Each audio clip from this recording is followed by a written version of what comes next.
Buat yang udah jualan lama, tapi toko lu kok stuck terus sih?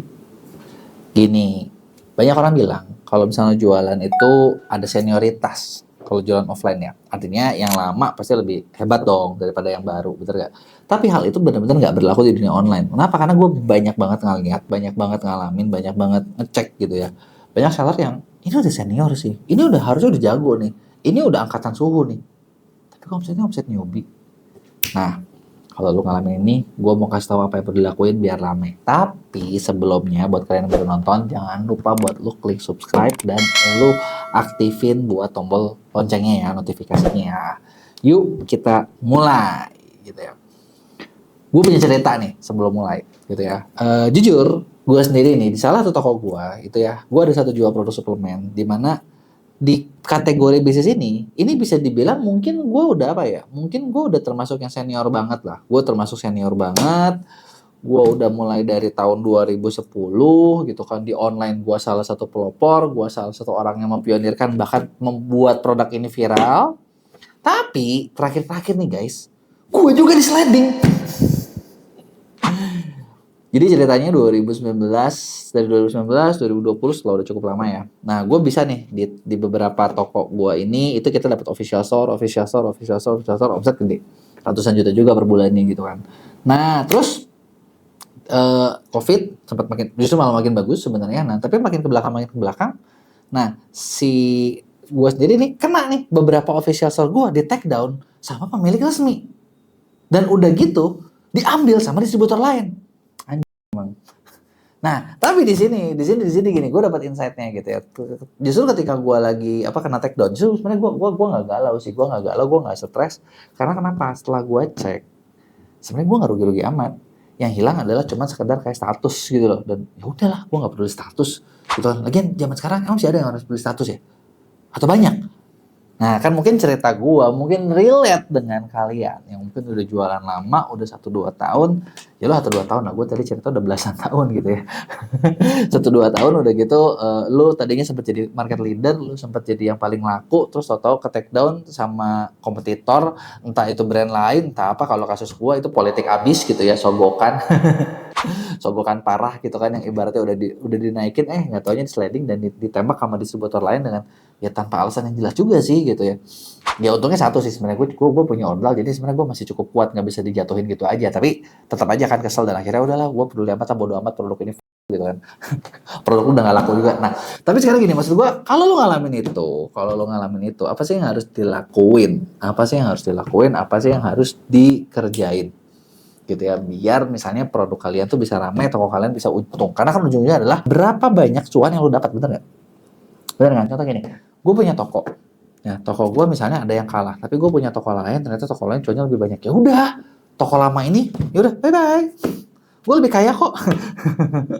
Gitu kan. Nah, ini adalah yang penting untungnya. Nah, terus sekarang apa yang dilakuin biar toko lu ramai, atau apa yang dilakuin biar ya bisnis lu cuan gitu ya. Nah, pertama gitu ya, tadi gue cerita pengalaman gue, jadi gue ngalamin banget apa yang kalian alamin gitu ya, dan apa yang gue lakuin. Jadi sebenarnya gini sih, kalau dibilang jujur, apakah langsung gue sendiri langsung yaudah gue gini, gue misalnya jualan apa gue bodo amat gitu kan, nggak juga gitu ya.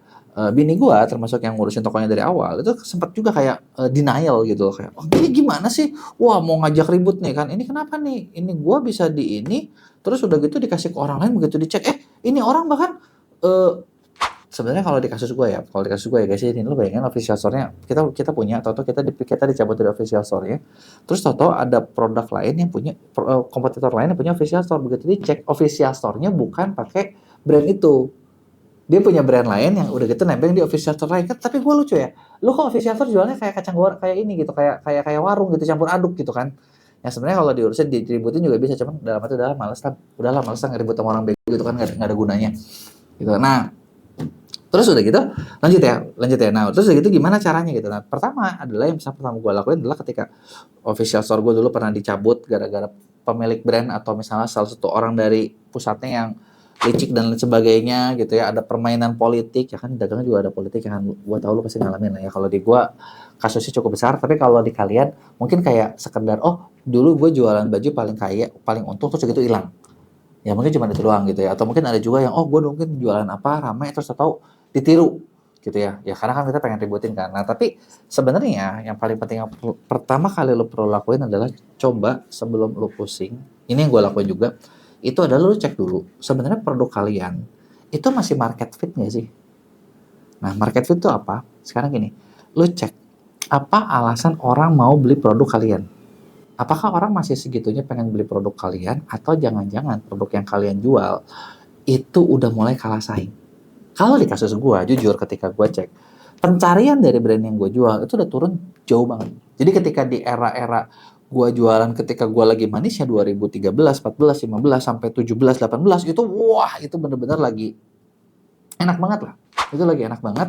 Jadi kayak pencarian tinggi, yang belinya tinggi, tapi sebenarnya setelah 2020 ke sana, brand itu lagi declining. Dan decliningnya banyak gitu loh. Nah kalau kasus gue, jadi kalau misalnya karena ini gue bukan bikin produk gitu ya, ini kan gue jual punya orang lagi declining, yang menurut gue ngapain gue pusing, ngapain gue berjuang buat memperbesar produk orang lain, bener nggak? Iya kan, itu yang lo pernah lihat gitu kan. Nah terus gini, ada lagi kasus lain di mana gini, oke, lo yang bikin produk, lo lihat dulu kategori produk yang lo jual ini masih laku atau jangan-jangan udah ditinggalin kompetitor. Nah kalau misalnya contoh gini, lo punya brand A gitu ya. Kita kan memang pengennya memperjuangkan sampai akhir gitu ya. Tapi ketika brand A ini, ketika lo lihat nama di kompetitornya udah, nama di pasar udah nggak terlalu bagus, pencariannya udah nggak terlalu bagus, terus udah gitu ada kompetitor yang udah nggak bisa lo kalahin, ngapain lo fight habis-habisan di situ, mendingan lo bikin aja produk baru atau lo rebrand aja sekalian gitu. Karena satu hal itu bisa jadi itu merubah marketnya semua gitu loh. Cuman ketika lo mau nge-rebrand apa, lo ya harus lihat ini untung apa rugi. Ini lo kalkulasi sendiri lah. Gue nggak akan bilang karena itu gimana kalian gitu, itu benar-benar keputusan kalian. Jadi lu cek masih relate sama orang apa enggak, orang masih mau beli apa enggak, orang masih puas apa enggak, atau jangan-jangan pasar kalian udah nggak bisa selamatin. Contoh satu pasar yang gue lihat udah susah banget diselamatin adalah pasar masker medis. Gue nggak bilang masker medis itu maksudnya jadi nggak laku ya, enggak, tapi lu harus sadar masker medis masih punya pasar, tapi kalau lu bandingin dengan zaman covid itu nggak mungkin balik lagi ke situ. Jadi kalau lu ngarep kayak masker medis pencarian jutaan kayak COVID, nggak mungkin. Sekarang malah pindah ke masker wajah. Jadi ke kecantikan gitu ya, pencariannya jadi tinggi gitu kan. Nah, tapi itu adalah ya hal-hal yang lu lihat gitu ya. Ini masih ada apa enggak? Nah, sekarang kalau misalnya penyebab utama biasanya yang dialamin itu ketika udah pedagang lama dan turun adalah ya tingkat kebutuhan pembeli. Fair ngomong ya, yang sering gue lihat adalah tingkat pembelian pembeli ke produk yang kalian mau jual itu turun. Dan imbasnya apa? Sekarang gini, ini yang gue alamin pribadi ya. Brand yang gue jual tadi, udah dulu gue perjuangkan, dulu sempat bikin viral, terus udah gitu imbasnya apa? Trafficnya sepi. Mau diadu gimana pun, ya traffic tokonya udah nggak ada yang beli gitu loh. Orang udah nggak nyari barangnya. Bahkan kalau orang yang nyari ya udah cuman pelanggan yang ibaratnya katakanlah gini lah. Lu se-Indonesia dia punya pelanggan katakanlah 10.000 atau 100.000 orang, ya udah 100.000 orang itu aja yang beli, udah muter, udah nggak ada orang baru. Nah, sedangkan si orang-orang yang pembeli ini kebagi di banyak toko. Kebagi dong omsetnya dong, bener nggak? Udah kebagi dan 10.000 ini bukan makin bertambah tapi makin tergerus karena kenapa? Banyak orang yang ngerasa oh produk lain lebih bagus. Produknya kalah saing. Makin repot kan? Bener nggak? Nah, makanya itu adalah yang bikin. Jadi kalau lu ngerasa stuck, yang lu biasa ngerasain dulu di sini, trafficnya sepi. Tapi kita nggak sadar awalnya kenapa. Gitu kan. Dan nah kalau misalnya ini lu lanjutin traffic sepi, order sepi, iklan boncos, ya lu terusin dah. Kalau lu terusin udah makin lama lu makin stres deh.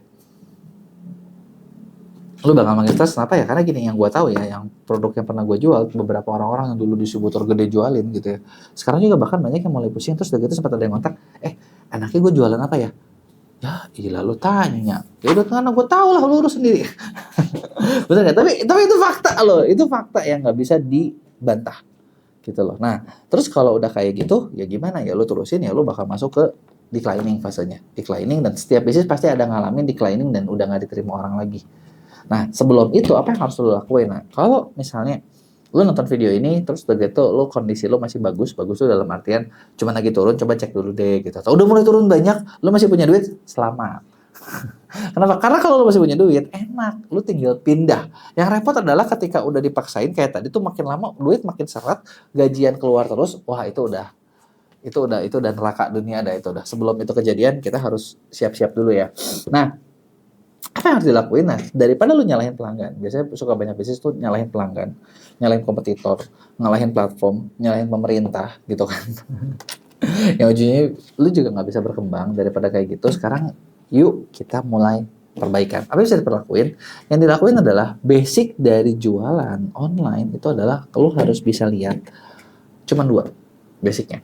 Satu, penuhilah kebutuhan pembeli. Kedua, selesaikan masalah pembeli. Nah, lu mau dari mana nih? Sekarang kalau misalnya produk lu ternyata udah nggak relate di situ, lihat sekarang pembeli itu butuhnya apa. Oh, pembeli itu ternyata butuhnya sekarang ini. Masih matching nggak sih sama gue? Gue nggak matching ya. Ketika orang udah kemana, gue masih di mana? Kok gue goblok gitu kan? Nah, kalau udah kayak gitu gimana? Ya lu rubah dong. Gitu loh, bener nggak? Nah, terus yang kedua itu adalah ketika lu bisa kebutuhan pembeli udah, yang kedua atau lu cari masalahnya, masalah mereka apa, itu yang lu selesaikan. Gitu. Ketika lu bisa selesaikan, nah itu lu baru bisa bikin produk baru yang sesuai dengan market, yang cocok dengan pasar. Nah, inilah yang lu promosikan habis-habisan. Ketika lu promosikan habis-habisan, maka ibaratnya misalnya gini, kalau lu dulu ngalamin ketika awal ngalamin omset tuh naik terus, wah dari 10, 100 juta, 200 juta, 500 juta, 1 miliar cepet, lu bakal ngalamin itu lagi di awal. Nah, dengan misalnya lu punya tim yang lebih kuat, dengan toko yang lebih trusted, dengan pengalaman, harusnya bisnis lu bisa naik lagi. Jadi, bayangkan kalau misalnya bisnis sudah lama, tapi lu masih stuck aja, itu yang harus lu lakuin. Ada nggak sih cara buat lu bisa menilai ini lebih gampang? Ada juga. Caranya kayak gimana? Bisa dengan cara lu kerjasama dengan orang luar. Karena gini, gimana pun lu butuh orang baru, masukan baru yang lebih fresh.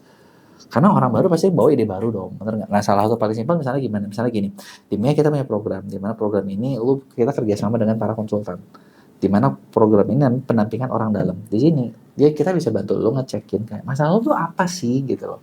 Oh, jangan-jangan masalah lo ini adalah A B C D E gitu loh. Nah, ini kita bisa kasih insight, kita bisa kasih tahu, dan karena kita netral, kita bisa bilang sama lo kalau fair ngomong kayak produk lo jelek mas, produk lo jelek pak, ini lo nggak market fit, ini lo ganti. Dan itu memang sadis sih, tapi masalahnya adalah kadang sebagai pebisnis kita butuh itu buat tahu, oh ini dia nih yang gue butuh, oh gue harus shifting nih, ngapain gue habis-habisan di situ?